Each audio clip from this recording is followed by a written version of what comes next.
Bendito é o nome do Senhor. Glórias a Deus, glórias. Continue exaltando o nome do Senhor. Continue declarando com a inteireza da tua alma: Jesus, tua presença é o que eu mais quero. É essa presença que faz toda a diferença. Continue invocando, continue adorando, Ele está nesse lugar. Aleluia. Quero que cuide de mim. Eita, que presença é essa? Presença que mexe, confronta com tudo aqui Aleluias. dentro da gente. Oh, glória! Que causa arrepio. Arracanta para lá, para lá, para lá, yarara, yarara, séria, vai, yalara, para lá, canta para lá, para lá. Aleluias! Essa presença que faz toda a diferença. Essa presença é que faz toda a diferença. Aleluias. Aleluias. Você pode ir sentando no seu lugar, aplaudir o Senhor. A palavra de Deus lá em Coríntios diz que onde o Espírito de Deus está, ali há liberdade. E glórias a Deus que nós estamos em um lugar onde nós temos liberdade de glorificar o nome do Senhor. Amém? Aleluias. Louvado seja o Senhor em todos os seus feitos. Vamos falar aqui rapidinho. Jonas 2. Eis que o Senhor nos envia. E aquilo que é enviado pelo Senhor, não podemos fugir desse envio. Não podemos fugir. Não podemos querer argumentar com Deus, porque Ele tem o destino certo. Vamos declarar isso? Deus tem o destino certo para a minha vida. Deus tem o destino certo para a minha casa. Deus tem o destino certo para a minha família.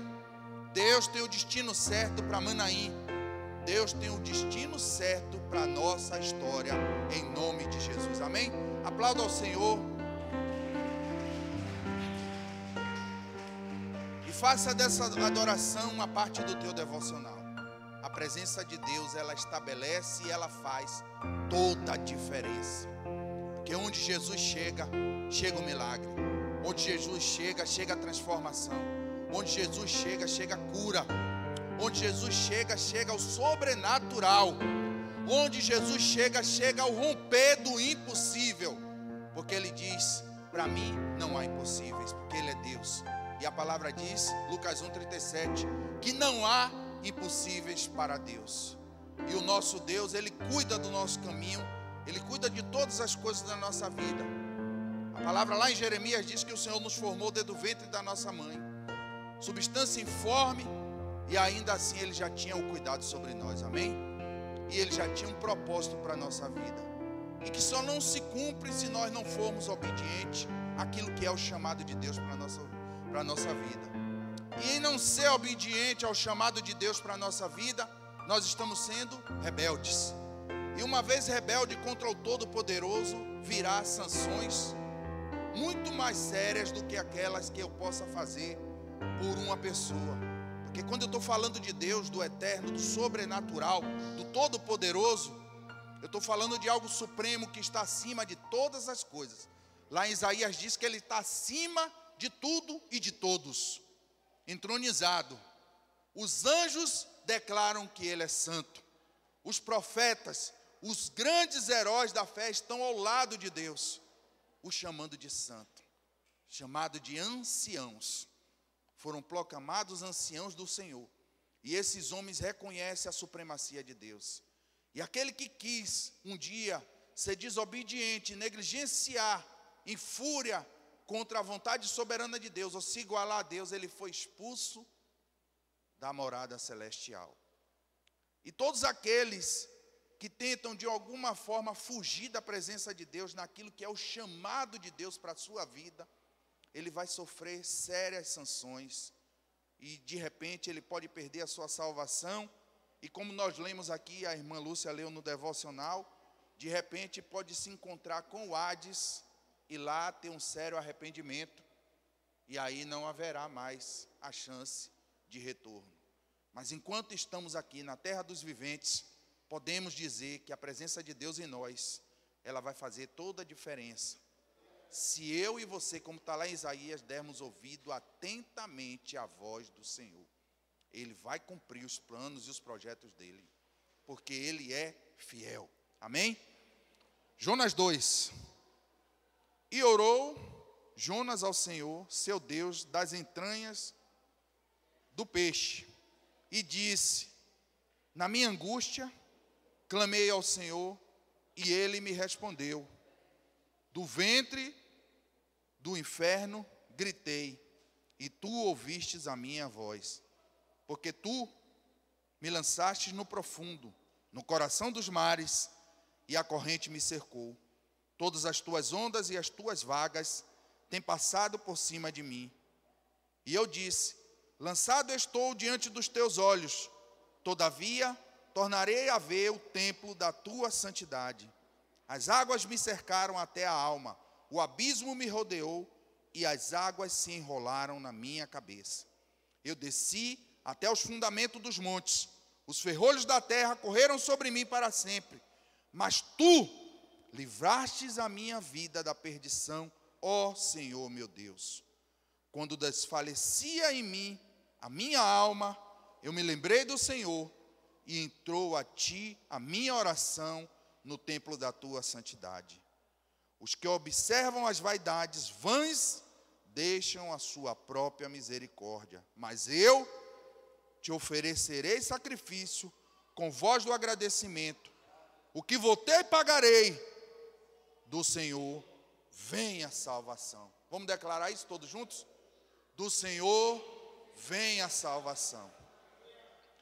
Eu comecei de trás para frente, dei uma de árabe, né? Da direita para a esquerda. Nós escrevemos da esquerda para a direita, né? Os ocidentais, os árabes escrevem da direita para a esquerda, né? Tanto que para fazer a leitura dos escritos árabes, a gente tem que começar a entender como é que se escreve da direita para a esquerda, né? E eu fiz isso aqui agora. Por quê? Porque no capítulo 1 fala de uma direção de Deus a um profeta, de um envio. Deus dá direcionadamente a Jonas uma mensagem e um caminho. Vai a uma cidade que estava prostituída, corrompida pela idolatria, tomada pelo paganismo, por práticas mundanas, práticas de canibalismo, de incesto, enfim, toda sorte de maldição estava tomada sobre Nínive.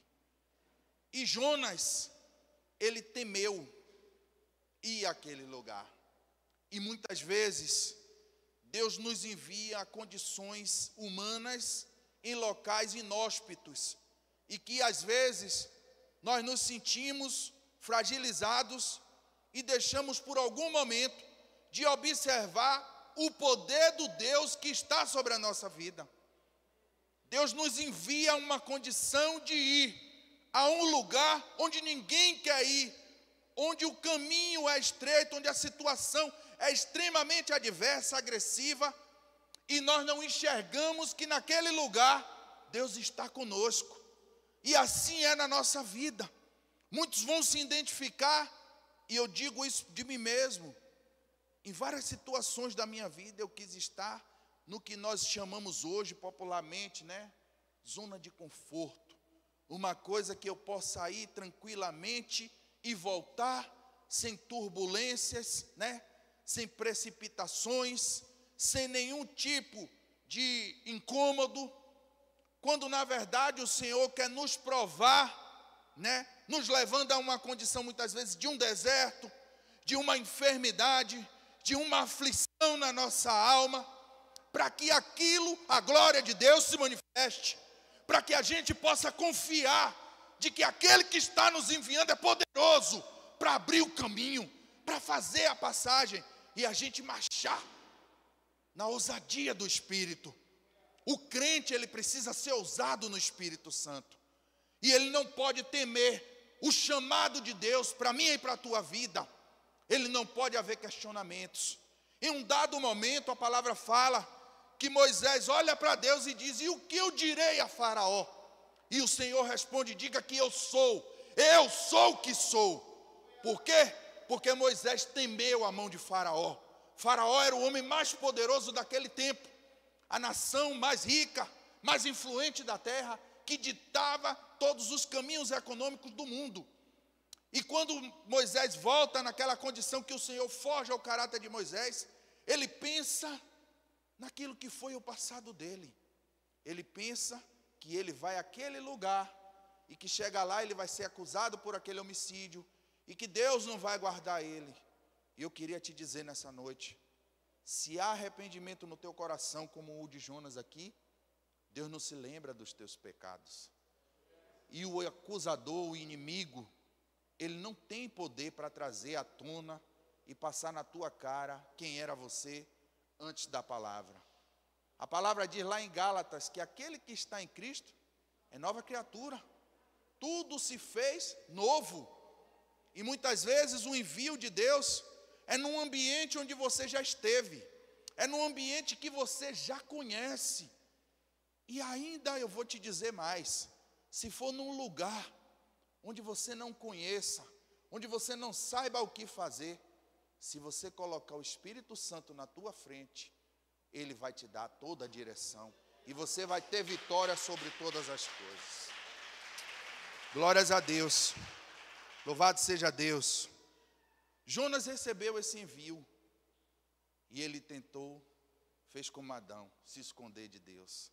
Mas lá no Salmo 139, o salmista Davi diz que não há lugar onde ele possa se esconder em que Deus não esteja. E assim é na nossa vida. Se Deus te manda a uma condição, a um posicionamento, é preciso ir. Muitas vezes o nosso coração, ele vai tremer, porque nós estamos numa condição humana, mas precisamos entender o Deus que nós cremos. O Senhor pega um profeta, um homem de Deus, usado pelo Espírito Santo, chamado Ananias, e ele dá referências específicas.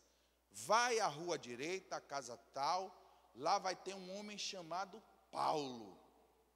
Você vai ungir esse homem. E quando Deus fala com aquele profeta, o profeta teme a mão de Paulo. E muitas vezes estamos nessa condição. Tememos ao homem, mas não tememos a Deus. E precisamos entender que Deus é maior que todas as coisas. E que embora o nosso Deus seja um Deus de amor, Ele é um Deus de justiça. E que de Deus não se zomba.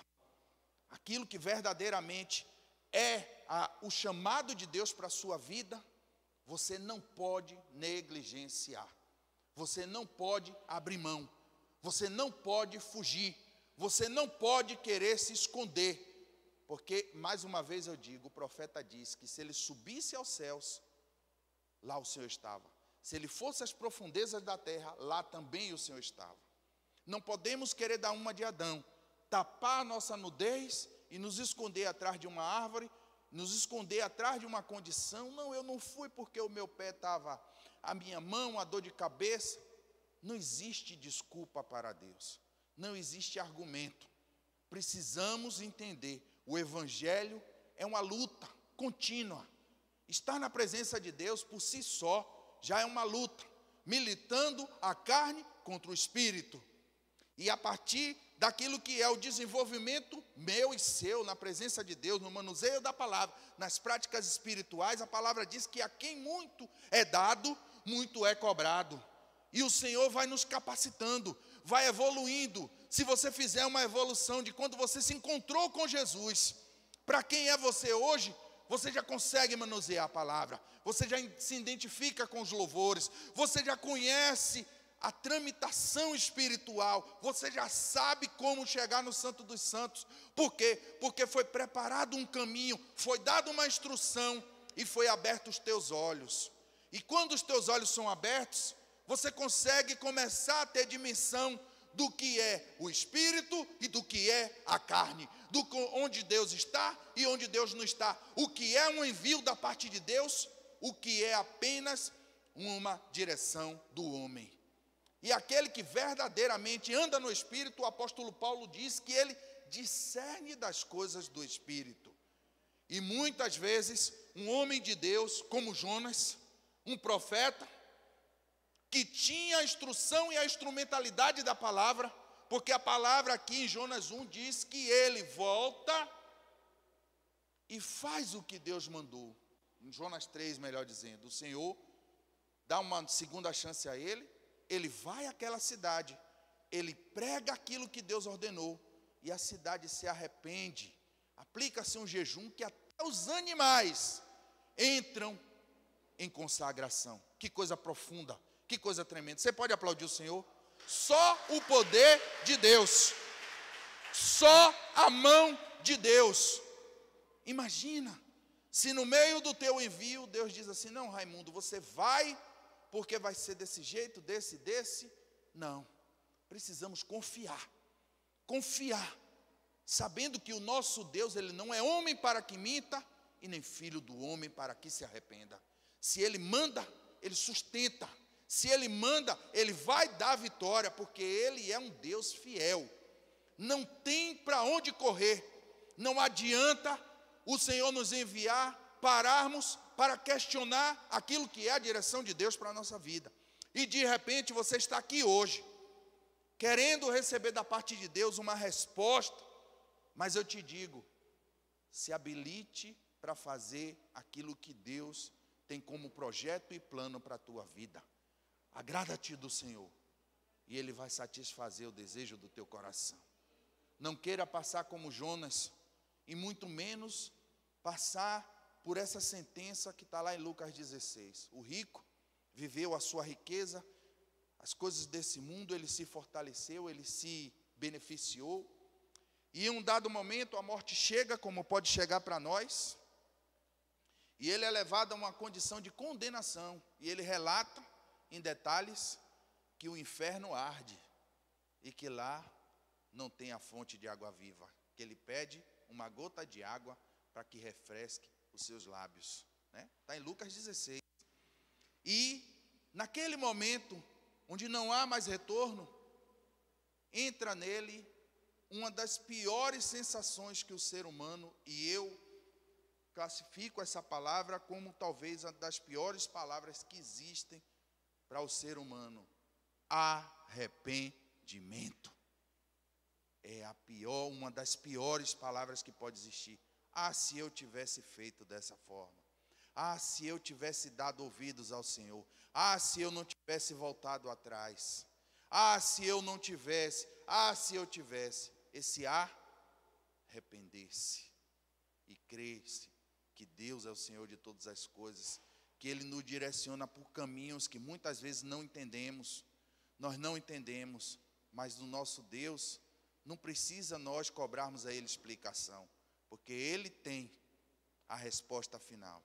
Queremos viver muitas vezes milagres, o sobrenatural de Deus que nós ouvimos em relatos, em testemunho de muitas pessoas, mas eu digo sempre isso: e a trajetória até se alcançar esse milagre? E o envio? E a preparação? E a obediência? Que Samuel diz que obedecer é melhor que sacrificar. E muitas vezes estamos vivendo uma vida de sacrifício porque somos desobedientes. Estamos pagando preço por desobediência. Estamos vivendo um calvário, uma aflição, um deserto, uma escassez, quando já poderíamos ter mudado de fase, já poderíamos estar em outro patamar, e aí a gente fica, né? Ah, se eu pudesse. Ah, se eu pudesse fazer, né? Esse arrependimento mostra que em todo tempo Deus estava certo acerca da sua palavra, e que em mim e em você havia falhas, e que o Senhor nos chamou ao conserto, nos chamou a uma posição de correção, e nós, por algum motivo, tentamos argumentar com Deus. Eu sou pai e eu sou filho.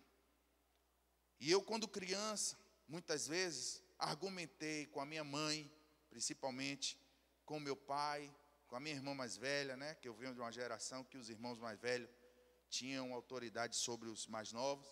E a gente argumentava, né? Poxa, deixa a gente ir, não sei o quê, não saía sem pedir autorização. E tinha esse argumento, e às vezes a gente conseguia dobrar o coração, né? Da nossa mãe, do nosso pai, da minha irmã, e aí a gente ia. Mas Quando Deus manda, não pode se questionar. Porque uma vez que você questiona, uma vez que você pergunta por quê, isso é um sinal de rebeldia. E todas as vezes que Deus te chamar ou te direcionar a um envio, ainda que seja numa condição totalmente desfavorável, se apresente como Josué e diga ao Senhor: eis-me aqui. Se apresente como Samuel: eis-me aqui. Fala, Senhor, que o teu servo ouve. Fala comigo, me dá instruções, me dá sabedoria, me dá estratégias. O que é que eu posso fazer para ser melhor? Onde eu estou errando que eu ainda não te agradei? O que é que eu posso te agradar para que esse milagre aconteça na minha vida? Aí muda toda uma condição e move o coração de Deus, como ele se moveu de compaixão, ouviu a oração de Jonas e deu a ele uma outra chance. Que essa noite seja uma noite de conserto, seja uma noite de direcionamentos da parte de Deus, e que você e eu possa ter a humildade de reconhecer que sem o Senhor nós nada alcançaremos, e que tudo o que possuímos aqui nessa terra, no sentido de coisas, tudo isso perecerá, e que se eu e você expirar aqui o fôlego de vida agora, tudo isso fica aí, para desfrute ou para perda, mas a nossa alma, ela precisa fundamentalmente estar ligada ao trono da graça. Isso é o mais importante na vida de um servo de Deus, não são as coisas. Nós precisamos, como está lá no Salmo 37, agradar o Senhor. Mateus 6,33 diz: buscai primeiro. Deus precisa ser o primeiro. Ele precisa estar no lugar onde é intocável, onde é inalcançável pelas nossas emoções, onde é inalcançável pelo nosso querer, pelo amor, substituir o amor de Deus por qualquer coisa ou pessoas ou valores do mundo. Nada está acima do Senhor. E ouvir a direção de Deus é reconhecer que o Senhor está em primeiro lugar. A palavra que Deus dá através de Jesus a Pedro é: volta, volta e lança as redes. Pedro ainda argumenta que estava cansado, que estava decepcionado, depois de uma noite de frustração. Provavelmente um pescador experiente, conhecia aquele mar, tinha as estratégias, deve ter armado as suas redes e suas tarrafas, enfim, todas as armadilhas para que tivesse uma pesca excelente, e ela não ocorreu. E a fadiga no corpo, humanamente falando, e também o psicológico de Pedro se abate, porque muitas vezes nós vamos para uma batalha ou para alguma ação na nossa vida e não conseguimos ter o êxito que imaginávamos. Mas quando ele ouve da parte de Jesus: lança as redes, ele diz: sob a tua palavra. Sob a palavra de Deus. O envio de Pedro, ele volta ao mar com o cansaço, ele volta ao mar com a frustração, ele volta ao mar com a decepção, mas debaixo da palavra. E essa palavra, é como disse o louvor, faz toda a diferença. Essa palavra é que faz a mudança de cenário. Essa palavra é que reverte a situação de escassez para uma pesca maravilhosa. Você pode aplaudir o Senhor em nome de Jesus?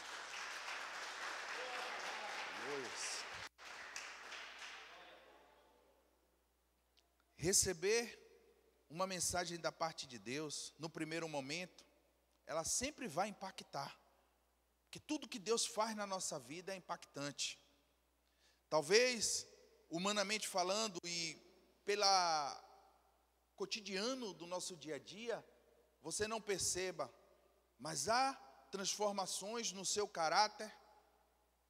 Eu falo isso em relação principalmente àqueles que já têm uma vivência no mundo espiritual, na presença de Deus, de quem era você tempos atrás e de como é hoje, vivendo as mesmas situações. Tem hora que eu me deparo com condições na minha vida, em que eu vejo o diferencial que é Cristo, e eu digo: se o Senhor não estivesse na minha vida, eu não estaria sustentado nessa condição. Eu vejo Deus, eu consigo enxergar o Senhor nas minhas aflições, nas minhas lutas, e entender que há um tempo debaixo do céu determinado para todas as coisas. E que o meu Deus é um Deus fiel. É um Deus que não muda. Como está lá em Hebreus 11. Eu sou o mesmo e não mudo. Eu sou o mesmo de ontem, o mesmo de hoje. Eu sou o Deus da eternidade. É o mesmo Deus que disse a Moisés, eu sou o que sou. É o Deus que fundamentou a terra. É o Deus que projetou a família. É o Deus que sonhou a nossa vida. Deus sonhou com a nossa vida na presença dEle. Sendo obediente a Ele, adorando a Ele, ouvindo a voz dEle, tomando conselho da parte dEle, cumprindo o chamado dEle. Porque servir a Deus sempre tem um envio. Uns serão chamados para a instrução da palavra, outros para a adoração, outros para o cuidado com a casa de Deus, outros para a manutenção da casa de Deus, e outros para a adoração, mas todos com o mesmo valor, porque diante de Deus não há patentes, diante de Deus há corações segundo a sua vontade. É o que precisamos ter, é o que precisamos ser, homens e mulheres com o coração segundo a vontade de Deus. Não é fácil, servir a Deus não é fácil, obedecer a palavra, todos os dias, a palavra nos confronta em várias situações da nossa vida, e eu digo sempre, dentro de um templo, em um momento de um culto, de uma palavra, é muito fácil, estamos aqui, espírito de oração, mas quando caímos diante da nossa vida, nos deparamos na nossa convivência social, no nosso ambiente social de trabalho, de estudo, no meio da nossa parentela, na nossa própria casa, aí começamos a haver confrontos da palavra com a realidade do mundo aí fora. E cumprir o chamado de Deus na vida de um servo é estar revestido da palavra, é estar guardado pela palavra, é estar sendo protegido por essa palavra. Muitas vezes você vai poder abrir a sua boca e repreender em sonhos. Outras vezes você vai repreender na instrução do Espírito Santo, na sua mente.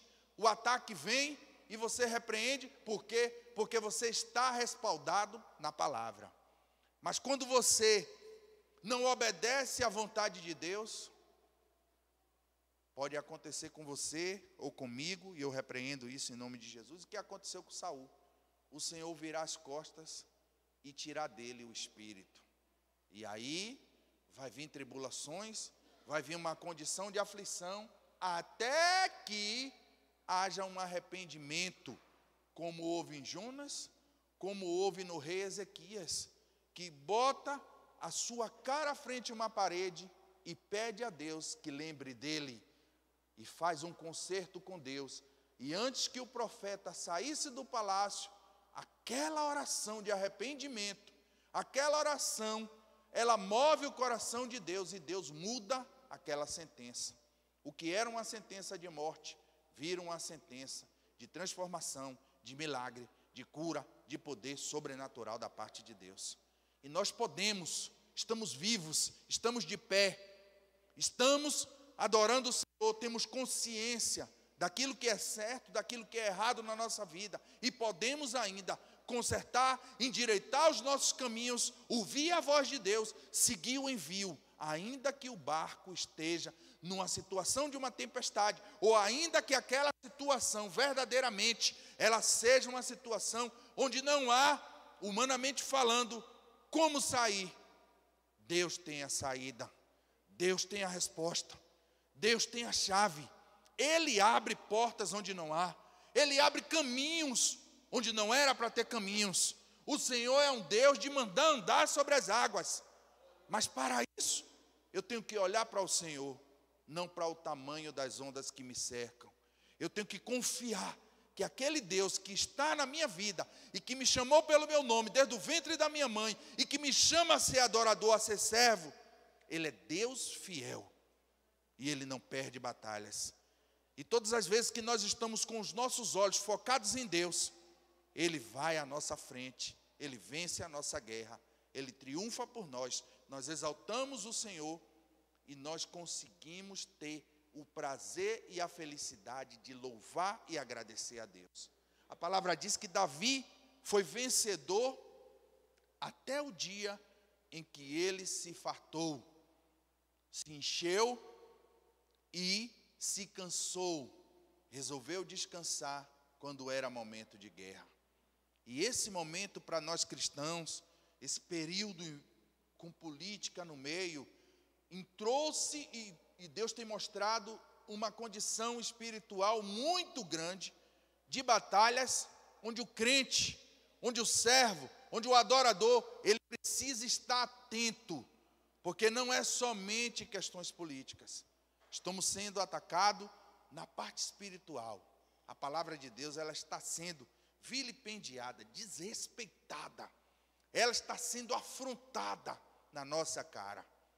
E eu e você precisamos ser soldados desse evangelho. Defender a sua palavra e guardar essa palavra no nosso coração. Por quê? Porque quando vem o ataque do inimigo, nós estamos, como Efésios 6, revestidos de armaduras e o inimigo não nos toca. Nós estamos preparados e aquilo que era objeto de ataque contra a nossa vida, vem por um caminho, mas volta por 7. Porque Deus é o Deus de toda instrução, é o Deus de toda batalha, é o Deus de guerra.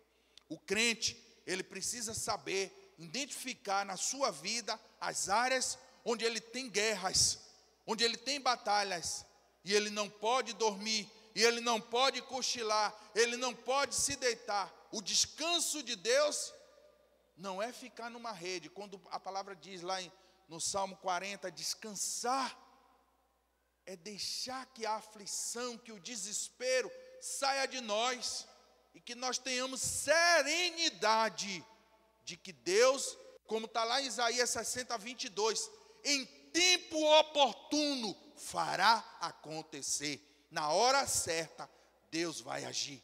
Se ainda não agiu, é porque não chegou a hora certa. Existe a hora certa de Deus. A palavra diz lá em 1 Pedro 5,6: humilhai-vos debaixo das potentes mãos do Senhor, e em tempo oportuno Ele vos exaltará. Lançai sobre vós, sobre Deus, toda a vossa ansiedade, porque Ele tem cuidado. No 7. Isso quer dizer que nós precisamos ter a serenidade de continuar marchando, de continuar adorando, de continuar jejuando, de continuar reconhecendo Deus e ouvindo a voz do Senhor, e continuar lançando as redes, e continuar andando sobre a tempestade, e continuar enxergando Deus em meio a toda a sequidão, em meio a todo o deserto. Deus está comigo. Em meio a toda situação contrária, Deus está comigo. Em meio àquilo que é adverso aos meus caminhos, aquilo que fugiu das minhas mãos, mas não fugiu do controle de Deus. E eu preciso confiar que se esse Deus está me enviando numa condição de marchar, de apresentar, de fazer aquilo que é a direção de Deus para a minha vida, eu não tenho que questionar o Senhor. Eu tenho que me apresentar como um soldado bom e fiel. E ir clamando, chamando, invocando a presença do Espírito, chamando Deus para a minha vida em todo o tempo, me consagrando em jejum, em oração, em petição, em humilhação.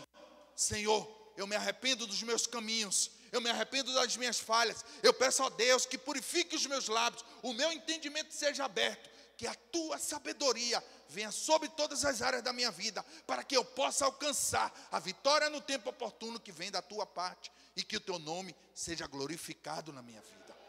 Isso é o mais importante. O crente, ele não pode negligenciar aquilo que é o envio de Deus para a vida dele. E nós estamos nessa condição. Se o Senhor te envia uma condição, marcha, vai, põe o Senhor na tua frente, põe e vai adiante. Ele vai abrir portas, se precisar abrir. Ele vai fechar portas, se precisar fechar. Ele vai tirar do teu caminho o que precisar ser tirado. Ele vai pôr no teu caminho o que for preciso colocar. Eu só não posso deixar passar. Eu só não posso deixar de observar que naquele caminho de Emaús andava comigo o Messias, e eu olhei e não enxerguei que aquele era o salvador da minha alma, aquele era o resgatador dos meus sentimentos, da minha emoção. Estava no caminho de Emaús, perdido, cego, sem enxergar o Messias do meu lado, e eu perdi a oportunidade de triunfar com Ele, de conversar com Ele, de ser íntimo dEle, de me aproximar dEle, de ouvir a voz de Deus na minha vida. Não perca a oportunidade. E muitos cristãos hoje têm perdido a oportunidade, têm fugido da presença de Deus, ou quando está na presença de Deus, está de qualquer jeito. Está numa forma que quer que o tempo passe, porque não dá a verdadeira atenção às coisas de Deus. E quando não dá atenção às coisas de Deus, aquilo que era para ser um dia, dura 40. Aquilo que era para ser um mês, dura 430. A palavra diz, em várias situações, a negligência, a falta de instrução, a murmuração, a desobediência, fez com que projetos e planos de Deus se alongassem e demorassem de se cumprir, e muitos até não alcançaram com os teus olhos aquilo que era a promessa de Deus. Essa era a mensagem que Deus tinha para nós nessa noite. Que você tenha no seu coração o desprendimento, a obediência. Olhe para Deus em todas as áreas. Não é fácil, os dias são maus, mas com Deus, como disse Jó, nós saltamos muralhas, nós triunfamos sobre todas as coisas. E precisamos trazer para a nossa vida atos espirituais, a oração, o jejum, a adoração, os atos proféticos. A palavra diz que as muralhas caíram não pela força do braço do homem, mas pela obediência aos atos proféticos da parte de Deus. E a palavra diz, com detalhes de riqueza, as muralhas caem sem que ninguém seja ferido. Os muros se dissolvem, sem manchar, nem machucar, nem de um lado, nem do outro. Porque Deus queria mostrar que era o poder dele que estava operando naquela condição. Quando Davi atira a funda, outro dia eu ministrei sobre isso, fisicamente as pessoas não se atentam a esse detalhe, muitas vezes é preciso pedir ao Espírito Santo que abra o seu discernimento. Quando Davi atira aquela pedra, um homem de 3 metros, a tendência, se a gente atira uma pedra, quem estudou física, é cair para trás. O gigante cai para frente de joelho com o rosto em pó. Significa que não foi a pedra que Davi lançou, foi a mão de Deus que empurrou aquele gigante. Foi o poder de Deus que fez toda a diferença. Porque se ele cai para trás, o que é que iam dizer? Não, foi Davi, deu a pedrada, ele caiu para trás. Não, ele cai de joelhos com o rosto na terra. E aquilo mostra o poder de Deus. Quando Deus quer evidenciar na vida de um homem um milagre, Ele pode te dar a condição de ser esse objeto do milagre. Ele pode trazer um símbolo para a tua vida, mas a glória sempre será dele, nunca do homem. Porque no dia que Moisés tocou quando era para falar, ele perdeu a direção, ele perdeu a capitania daquele povo. Porque Deus disse, toque. Não, Deus disse, fale. Mas ele quis fazer o mesmo ato que Deus tinha ensinado a ele em uma outra condição. E muitas vezes serve para a nossa vida. O que é para mim, não é para você. O que é para você, não é para mim. Mas dentro do envio de Deus, cada um na sua instrumentalidade, servindo ao Senhor em obediência, cumprindo o chamado, vai ter bom êxito, vai ser bem sucedido, vai alcançar de Deus o galardão da salvação, que é o principal objetivo na vida de um cristão, e vai desfrutar do bem do Senhor aqui na terra dos viventes. Você pode ficar de pé em nome de Jesus. Nós vamos nesse momento, se aqui tem alguém nessa condição, eu me encontro assim, em orar, em pedir ao Senhor que corrija os meus caminhos, que conserte as minhas falhas, em que todas as vezes que Ele me enviou, me direcionou para uma condição, e que eu fugi dela, e que eu me afastei dela, e que isso foi objeto, muitas vezes até de ira da parte de Deus, que entristeceu o coração do Senhor, que tirou de mim o Espírito Santo, a comunhão, a ligação. Verdadeiramente os planos do Senhor, eles não deixaram de se cumprir, mas o Senhor tinha planos específicos para a minha vida, e se naquele momento eu não fui, eu arrumei algum argumento, eu fiz alguma coisa, eu dei alguma desculpa, e isso atrapalhou de alguma maneira, eu quero pedir perdão ao Senhor. Eu quero me arrepender de tudo que eu fiz, e eu quero, Deus, fazer um voto contigo, Senhor, de andar na tua presença, de cumprir o teu chamado para a minha casa, para a minha vida, de que tudo que o Senhor me mandar fazer, eu ver que o Senhor vai na minha frente, que o Senhor é a diferença de todas as coisas. Eu preciso não temer a má notícia. Aquilo que os meus olhos veem, muitas vezes não é verdadeiramente o final de todas as coisas. Eclesiastes 8 diz que melhor é o fim do que o começo de todas as coisas. E muitas vezes as coisas começam de uma forma que a gente não entende, e a gente vai passando por uma situação, por uma trajetória, onde as coisas ainda não aconteceram. Melhor é o fim do que o começo de todas as coisas. O começo, ele nunca é fácil. É um começo turbulento, é um começo de adaptações, é um começo de ajustes, é um começo de aparas, onde o Espírito Santo vai tratando, vai libertando, vai purificando, vai limpando, vai tirando tudo que não louva, tudo que não agrada ao Senhor. E muitas vezes nos desprender dessas coisas, isso dói. Deixar para trás as coisas que nós fomos forjados aí no mundo, e que muitas vezes são momentaneamente prazerosas na nossa vida, isso custa. Custa para um não cristão se converter e tinha práticas humanas impuras, passar a conviver com uma pessoa num nível de santidade onde eles só vão se tocar depois do casamento. É difícil para um homem que viveu a vida inteira fugindo da sua realidade, depositando no álcool a sua expectativa, o seu sonho, e tirando de você a razoabilidade e a racionalidade das coisas, enxergar que você não depende daquilo mais, ou de uma droga, de um entorpecente.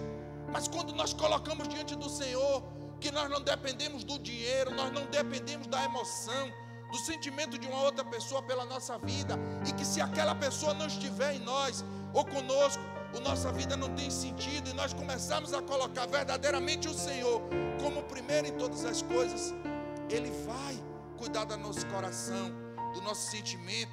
Ele vai preparar um bom encontro, Ele vai trazer sobre nós um afago na alma, muito maior, muito superior, muito especial, e vai cuidar do nosso caminho.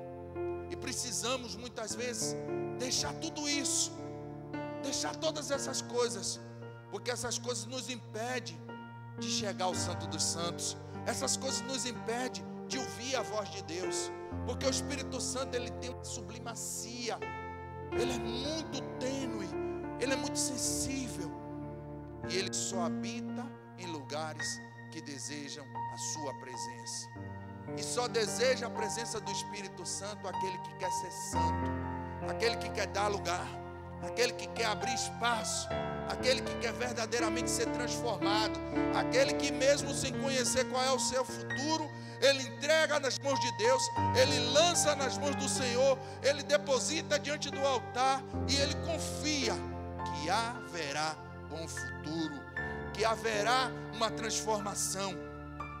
Quando nós entregamos na presença de Deus aquilo que nos custa, o Senhor se agrada, e Ele olha e Ele contempla o desejo do nosso coração, e as coisas começam a acontecer, e os milagres começam a vir, e as bênçãos começam a chegar.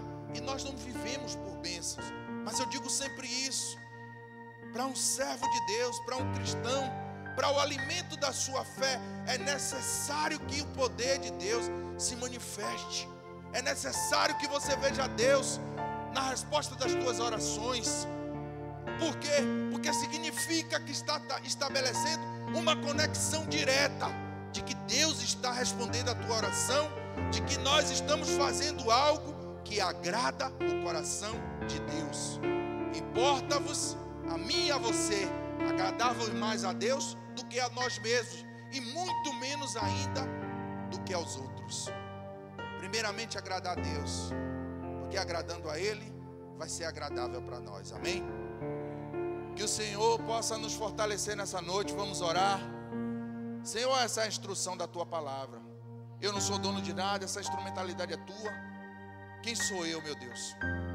Vim aqui nessa noite e, cumprindo ao Teu chamado, estou aqui. Trouxe essa ministração segundo o Teu querer e a Tua vontade. O Senhor fala do Teu jeito, meu Deus.